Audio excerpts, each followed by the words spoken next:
আমরা তাওহীদ প্রতিষ্ঠা করতে নেমেছি, আল্লাহর দ্বীন প্রতিষ্ঠা করতে নেমেছি, কিন্তু তারা আমাদেরকে বাধ্য করেছেন আজকে তাদের ব্যাপারে মুখ খুলতে। বাধ্য করছেন তারা আজকে আমাদেরকে। আমি প্রমাণ দেব আজকে সাংবাদিক সম্মেলনে।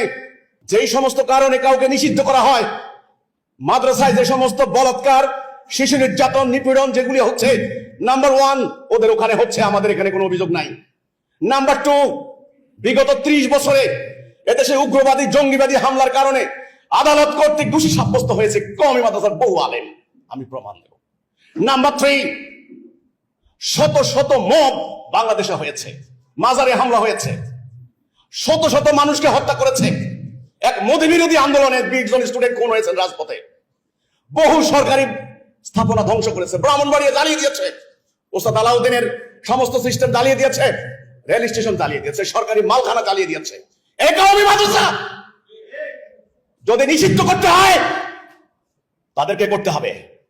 আইন যদি থাকে, rule of law, rule of justice যদি কিছু থাকে দেশে দুনিয়াতে, তাহলে এদেরকে নিষিদ্ধ করা উচিত আগে, আমাকে নয়।